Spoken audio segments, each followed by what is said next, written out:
اچھا موسم کا بڑا عمل دخل ہوتا ہے, جس طرح سے لوگ زور دیتے ہیں, مختلف ممالک میں کیمپینز بھی چلائی جاتی ہیں, ہمارے ملک میں بھی چل رہی ہے کہ زیادہ سے زیادہ درختوں کو لگایا جائے.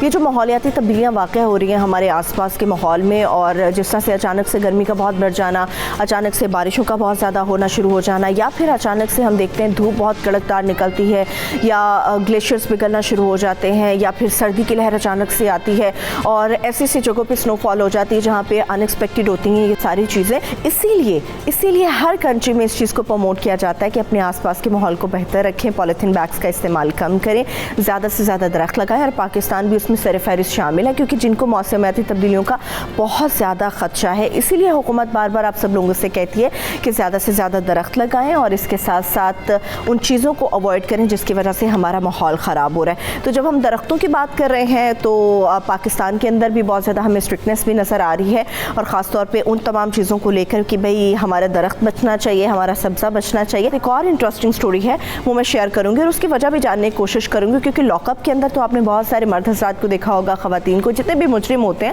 آپ ان کو لاک اپ کے اندر دیکھتے ہیں, مگر جب بات ہم کرتے ہیں جانوروں کی, اور جانوروں کو ہم کہتے ہیں کہ جی لاک اپ میں ڈال دیا گیا, یہ بڑی عجیب سی چیز نظر آتی ہے کہ اس کی کیا وجہ ہوتی ہے. تو چلیے ہمارے ساتھ اس وقت اگر ہمارے ساتھ موجود ہے administrator assistant commissioner Shakargarh Parvez Akhtar صاحب موجود ہوں گے, تو چلیے ان سے بات کر لیتے ہیں. اچھا پرویز اختر صاحب, ایک تو سب سے پہلے میں آپ کو ویلکم کروں گی صبح سویرے پاکستان میں.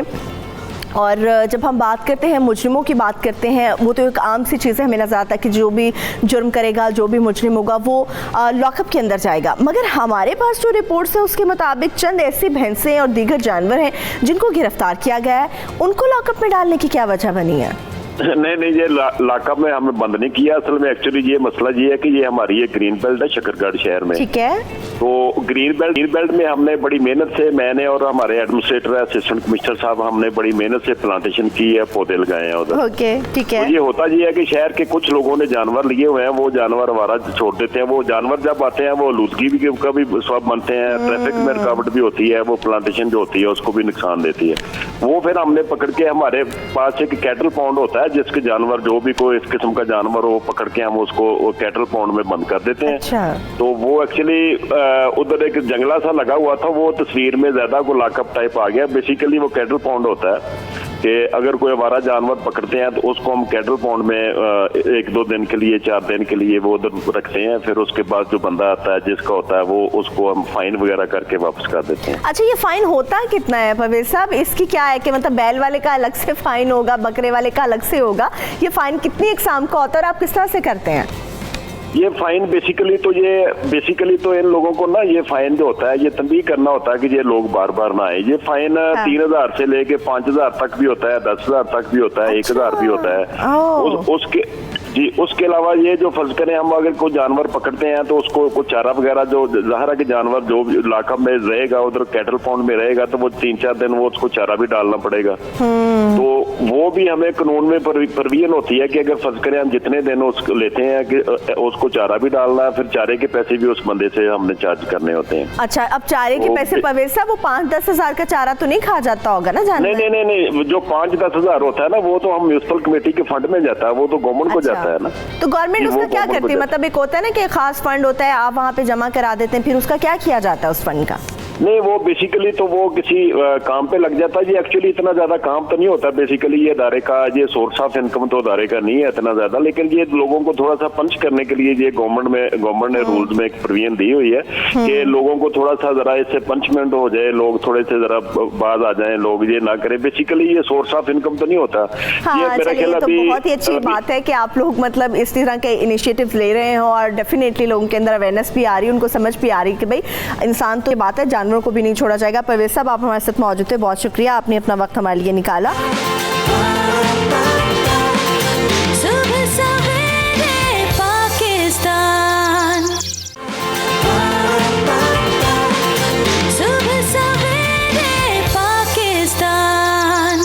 جب ہم صفائی کی بات کرتے ہیں تو سب سے پہلے ہمارا جو اشارہ جاتا ہے یا ہماری سب سے پہلے ایک سینس جاتی ہے وہ جاتی ہے کراچی شہر کے اندر، کیونکہ کراچی کے اندر بھی بہت زیادہ سنا ہے کہ کام ہونا شروع ہو چکے ہوئے ہیں یا پھر کام کے حوالے سے بہت بڑے بڑے دعوے کیے جا رہے ہیں تمام پارٹیز کی جانب سے، اور مگر یہاں پہ بلیم گیم بھی ہمیں بہت زیادہ نظر آ رہی ہے کہ کیا ہو رہا ہے، کیوں ہو رہا ہے، کس طرح سے ہو رہا ہے۔ یہ وہ چیزیں ہیں جن کو سوچنے کی ضرورت ہے، اور جتنی بڑی کچرا کنڈیاں اس وقت کراچی شہر میں تو کہوں گی انفارچونیٹلی بہت سارے لوگ شاید مجھ سے اتفاق کریں یا شاید بہت سارے لوگوں کو کراچی کے باسیوں کو برا لگے یہ بات سن کے، مجھے ایسا محسوس ہوتا ہے جیسے کراچی شہر پورا ہی کچرا کنڈی بن چکا ہے اس وقت، کیونکہ آپ کو جگہ جگہ کچرا نظر آتا ہے، بہت زیادہ تعداد میں نظر آتا ہے، نالے ہیں وہ بند کر دیے گئے ہیں، کچرا پھینک پھینک کے سیوریج کے سسٹم تباہ ہو چکے ہیں، اور ابھی جو کراچی کی صورتحال ہے اس کو تو ہم سب لوگوں نے عید سے پہلے دیکھ لیا، جو بارشیں ہوئی اس کے بعد سچویشن بہت ہی زیادہ بری ہو گئی تھی۔ اس وقت کراچی جو کبھی روشنیوں کا شہر کہلاتا تھا اب کچرا کنڈی کا منظر پیش کرنا شروع ہو گیا ہے۔ مگر اس وقت کراچی شہر کی کیا صورتحال ہے اور حکومت کی طرف سے کیا کام کیا جا رہا ہے وہاں پر، صوبائی حکومت کی طرف سے یا پھر وہاں سے متحدہ کی طرف سے کیا کام کیا جا رہا ہے، علی زیدی صاحب کو جو ٹاسک سونپا گیا تھا پرائم منسٹر آف پاکستان کی طرف سے اس میں کتنی بڑی پیش رفت ہوئی ہے۔ اس وقت ہمارے ساتھ اینکر پرسن ہے نازیہ مالک جو خود مختلف ایریاز میں گئی ہیں اور بہت زیادہ اس کے اوپر ورک کیا ہے انہوں نے، انہیں سے جانیں گے۔ نازیہ تھینک یو سو مچ آپ نے ہمیں جوائن کیا، اور اس کے ساتھ ساتھ پی ٹی آئی کے رہنما حلیم عادل شیخ صاحب وہ بھی ہمارے ساتھ ٹیلی فون لائن پر موجود ہوں گے، ان سے بھی بات کرتے رہیں گے۔ بہت شکریہ حلیم عادل شیخ صاحب آپ نے بھی ہمیں جوائن کیا۔ اچھا نازیہ مجھے سب سے پہلے ہم نے کچھ اہم چیزیں بھی دیکھی ہیں جو آپ نے رپورٹ کی، مجھے پلیز بتائیے گا کہ آپ کن کن ایریاز میں گئیں اور وہاں پہ جو کنڈیشن ہے گندگی کی، کچرے کی یا پھر صفائی کی، وہ آپ نے کیا نوٹس کی؟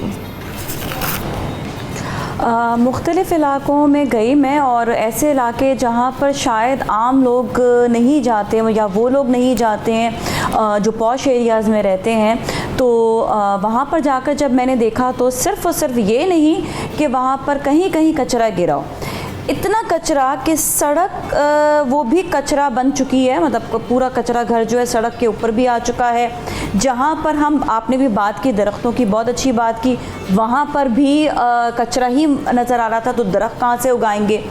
اور یہ ابھی کی بات نہیں ہے، میں نے آج سے کوئی 10 سال پہلے 11 سال پہلے ایک شو کیا تھا جو سوشل ایشوز پہ تھا، اس پہ ہم نے پولیتھین بیگز اور ہم نے کچرے کے اوپر بات کی تھی، اور جب ہم نے دیکھا کہ وہاں پر کچرا اس زمانے میں بھی، اس ٹائم پہ بھی، ہم ٹاک اباؤٹ 10 years بیک، اتنا ہی کچرا موجود تھا، اور آج بھی اتنا ہی کچرا موجود ہے۔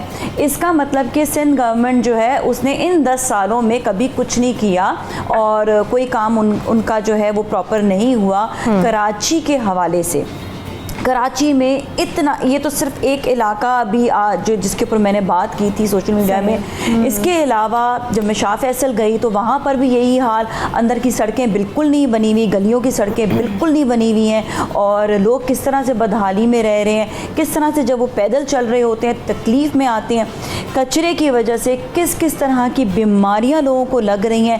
یہ ایک کامن بندہ، ایک عام بندہ جس کی زندگی ایک صرف اس طرح روزگار وہ اپنا مکمل، آپ جب جا کے دیکھیں ان کے گھروں تک، میں تو جا کے ان کے گھروں پہ بھی بات کرتی ہوں، پوچھتی ہوں، تو ان کا رہنا سہنا صرف اتنا ہی ہوتا ہے کہ وہ اپنا کھانا پینا پورا کر لیں، اب ان کو صحت بھی نہ ملے۔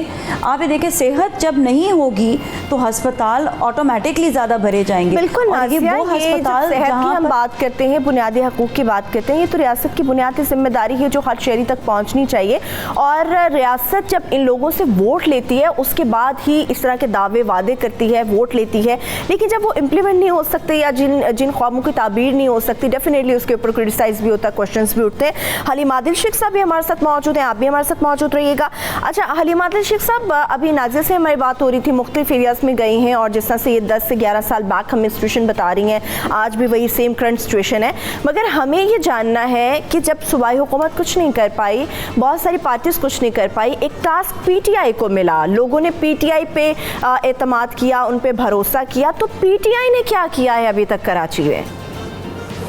دیکھیے، اس میں آپ کے سوال سے 2 چیزیں میں پہلو نکال رہا ہوں۔ ایک تو آپ ہمارے ہیں کہ جو ہمیں ٹاسک ملا گیا اس کا آپ 2018 کے الیکشن کی بات کرتی ہیں کہ لوگوں نے ہمیں مینڈیٹ دیا جی، تو ایک تو وہ اینگل ہے کہ الحمدللہ لوگوں نے مینڈیٹ دیا، لوگوں نے ان سے تنگ آ کر، یہ پچھلے 10 سال میں پیپلز پارٹی کی گورنمنٹ رہی۔ دوسرا اگر آپ بات کر رہی ہیں کہ یہ لیس کلین کراچی کی بات کر رہی ہیں، تو لیس کلین کراچی تو ایک وہ کام ہے کہ جو ہم نے اپنوں خود جا کے والنٹیئر کیا اپنے آپ کو. ہماری ذمہ داری کچرا اس انداز میں نہیں ہے کہ کچرا اٹھانا, یہاں واٹر بورڈ ہمارے پاس نہیں ہے, سالڈ ویسٹ مینجمنٹ ہمارے پاس نہیں ہے, کے ایم سی ہمارے پاس نہیں ہے, ڈی ایم سی ہمارے پاس نہیں ہے.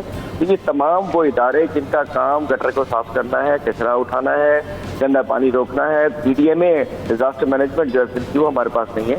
اس سے ایڈیشنلی ہم نے تو والنٹیئر کیا, جس جب علی جدی صاحب آئے انہوں نے تمام اداروں کو, انہوں نے تو کے ایم سی کو بھی کہا, انہوں نے گورنمنٹ کو بھی کہا کہ آؤ مل کے اپنا کام کرتے ہیں. بات یہ کہ ایسا کسی نے کچھ بھی نہیں کیا, اور ہم جو کر رہے ہیں ہم ایڈیشنل کر رہے ہیں لوگوں کو آن بورڈ لے کر, کراچی ایکٹ کو آن بورڈ لے کر. اور آپ جو ہے آپ کی اسکرین پہ فوٹیج چل رہے ہیں, یہ تو اس جگہ کے ہیں کہ جہاں ہم سے تو کچھ نہیں ہے. یہ تو ٹھٹھا ضلع کا علاقہ ہے جہاں ابھی بھی 5-5 فٹ پانی کے اندر لوگ دربدر ہیں. 350 گوٹ کے قریب 350 گوٹ جو ہے وہ پانی میں ہے, ہزاروں لوگ دربدر ہیں. اور یہ صورتحال کراچی سے لے کے ٹھٹھا اور حیدرآباد میں ایسی ہے کہ تقریباً 15 دن ہونے کو آ گئے اور کوئی پوچھنے کو تیار نہیں ہے. کراچی کے آپ کی ایسے پرسن نازیہ ملک صاحبہ سے فرما رہی ہیں کہ شاہ فیصل کالونی میں اب بھی گھروں کے اندر پانی ہے. اب بھی بہت سارے کراچی کی سوسائٹی جیسی ہیں کہ جہاں گھروں کے اندر ابھی تک پانی موجود ہے, نکالنے والا کوئی نہیں ہے. تو ہم پہ بالکل, ہم نے کراچی کے عوام, ہم تو کہتے ہیں ہم ڈوبے ہوئے لوگ ہیں. ہمارے ووٹرز ہیں. کراچی اگر ڈوبا ہے تو پی ٹی آئی کے لوگ ڈوبے ہیں, ہمارے ووٹرز ڈوبے ہیں, ہمارے حلقے ڈوبے ہیں. ہم تو متاثرین میں شامل ہیں. ہم تو وہ کہتے ہیں کہ خود بندہ جب ڈوب جاتا ہے, کوئی بچانے والا نہ ہو تو انسان ہاتھ پیر مارتا ہے. جو متاثر ہوتا ہے حلیم عادل شیخ صاحب, ڈیفینیٹلی جو شخص متاثر ہوتا ہے وہی کسی دوسرے کے غم اور تکلیف کو محسوس کر سکتا ہے. آپ بالکل بجا فرما رہے ہیں کہ K M C, D M C اور آپ لوگوں کی رسپانسبلٹی نہیں ہے, مگر جب لوگوں نے آپ کو ووٹ دیا ہے تو یہ سوچ کے دیا ہے کہ کچھ ذمہ داری آپ لوگ اگر والنٹیری طریقے سے اٹھائیں گے وہ بھی ایک الگ بات ہے, اختیارات کا استعمال کریں گے وہ بھی ایک الگ بات ہے, مگر مسائل کے حل کے لیے لوگ اب پی ٹی آئی کی طرف دیکھ رہے ہیں. علی زیدی صاحب کے ساتھ ہمیں میئر کراچی ہر جگہ پر نظر آتے ہیں, مگر پی ایس پی کے جو مصطفیٰ کمال ہیں وہ میئر کراچی کو ذمہ دار ٹھہراتے ہیں ہر چیز کا, اور آپ کہتے ہیں کہ ہم لوگ والنٹیئر کر رہے ہیں. تو پھر رسپانسبلٹی کون اٹھائے گا اس کی؟ دیکھیے, رسپانسبلٹی ڈائریکٹلی سینٹرل گورنمنٹ کی ہے. سینٹرل گورنمنٹ کو اٹھانی پڑی, ذمہ داری ان کی ہے, کیونکہ سینٹرل گورنمنٹ کے پاس لوکل گورنمنٹ کا 1 ارب 40 کروڑ روپے کا فنڈ, اس دفعہ 140 بلین کا فنڈ, 140 بلین کا فنڈ جو ہے وہ ان کے پاس موجود ہے.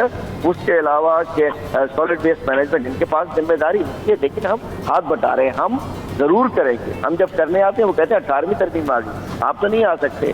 ہم تو دیکھیے یہ لوگ بیٹھے ہیں جو اسکرین پہ نظر آ رہے ہیں, 10 سال سے ان کا کام ہے نا, ہر سال کے 24 ارب روپے جاتے ہیں ان کے کچرا اٹھانے کے لیے, سالڈ ویسٹ مینجمنٹ کو جاتے ہیں. اب کچرا اٹھانا کے ایم سی کا کام بھی نہیں ہے. میں بتا رہا ہوں ہم نے الگ کریں گے, ہم وہ جو یہ سب کچھ نہیں کر پائیں گے, لیکن اس وقت ان شاء اللہ تعالیٰ پوری قوم آپ کی طرف دیکھ رہی ہے, خاص طور پہ کراچی کے باسی آپ کی طرف دیکھ رہے ہیں کہ پی ٹی آئی ڈیفینیٹلی ان کے لیے کچھ کرے گی. بہت شکریہ حلیم عادل شیخ صاحب, آپ ہمارے ساتھ موجود تھے. اچھا نازیہ, حلیم عادل شیخ صاحب کی گفتگو آپ نے سنی, مگر جس طرح سے آپ نے وزٹ کیا اور بہت ساری چیزیں ہم نے سوشل میڈیا پر آپ کی دیکھی اور آپ نے ہمارے ساتھ شیئر بھی کی, اس میں یہ ہے کہ بہت ساری بیماریاں بھی پھوٹ رہی ہیں, ڈائریا بھی بہت تیزی سے پھیل رہا ہے. اس کے علاوہ ہمیں بہت زیادہ ایسے کیسز بھی نظر آئے جو ناقابل علاج تھے مختلف بیماریوں کے, مگر کراچی کے مسائل کو حل کرنے کے لیے کیا کوئی سنجیدہ نہیں ہے, کوئی کام نظر نہیں آ رہا وہاں پہ؟ اچھا, میں آپ کو 1-2 باتیں شیئر کرتی ہوں. پہلے تو یہ کہ دیکھیں, ایم پی اور M P S M N S کے کام یہ نہیں ہوتے ہیں کہ وہ سڑکیں بنائیں یا کچرا اٹھائیں یا ایسا, ان کا ڈائریکٹ جو ان کا رول ہوتا ہے وہ یہ نہیں ہوتا. ان کا جو ہے ملک کی ترقی میں جو کام ہے وہ آگے ان کے اس میں ڈیولپمنٹ کے لیے ان کے رول ہوتے ہیں. دوسری بات یہ ہے کہ جب ہم یہ دیکھ رہے تھے کہ علی زیدی صاحب نے کچرا جو مہم انہوں نے شروع کی کہ اٹھانے کی, تو ایک علاقہ ایسا تھا جہاں پر میں نے دیکھا کہ کچرا اس دن اٹھایا گیا, ٹھیک ہے. اچھا, نیکسٹ ڈے جب میں وہاں دوبارہ گئی تو دوبارہ اتنا ہی کچرا موجود تھا. تو یہ صرف ایک دن کی کہانی نہیں ہونی چاہیے کہ ایک دن صرف کچرا اٹھے, ٹھیک ہے ان کے پاس نہیں ہے واقعی سہولیات, کیونکہ ایک دن تو چلے انہوں نے اٹھا لیا. اب جو نیکسٹ ڈے اسی علاقے کا کچرا وہاں پہ دوبارہ جمع ہو گیا, سیم اسی تعداد میں اتنا ہی جمع ہوا, اس کو اٹھانے کے لیے ڈیلی روٹین پہ کون کام کرے گا؟ بات یہ کہ ڈیلی روٹین پہ کام کرنے والے کرنا بے حد ضروری ہے کہ کیونکہ کراچی میں بہت لوگ, اگر آپ کراچی میں آئیں تو آپ کو پتہ چلے کچھ ایسے علاقے ہیں جو